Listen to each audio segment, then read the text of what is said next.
हर जगह पे देखा होगा कि मैंने 3 माह के अंदर अंदर हड़ताल की और फिर रमज़ान से पहले मैंने पैदल मार्च किया महंगाई के ख़िलाफ़। मैं अवेलिया तक पैदल गया हूँ कि आटा महंगा हो गया है, चीनी महंगी हो गई है, हर चीज़ महंगी हो चुकी है। लोगों निकलो, ड्रेस का लिबास उतारो, अपने लिए नहीं निकल रहे हो तो अपने बच्चों के मुस्तकबिल के लिए निकलो।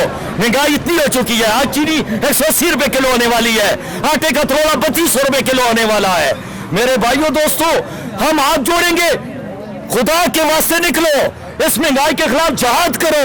अगर नहीं निकलोगे, मरना भी महंगा हो चुका है। जब बंदे के जेब में 3 लाख रुपए होगा, उसका मातम हो जाए, उसको वक्त पड़ जाएगा।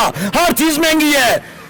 यार बहुत जालिम हुकूमत है, जालिम हुक्मरान बैठे हुए हैं, उसको पता नहीं है ये कौम मर रही है, चक्की में पीसी जा रही है। आप मजे करते हैं, बड़ी बड़ी गाड़ियों में फिरते हैं, जो जाते हैं प्रोटोकॉल के लिए 20 गाड़ियां आपके आगे होती है, 20 गाड़ियां पीछे होती हैं।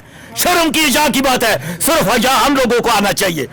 आज कोई पार्टी नहीं है, ना पीपल्स पार्टी, ना जमात इस्लामी, ना तहरीक इंसाफ। ये गांव के लोगों को चाहिए, इकट्ठा होना चाहिए।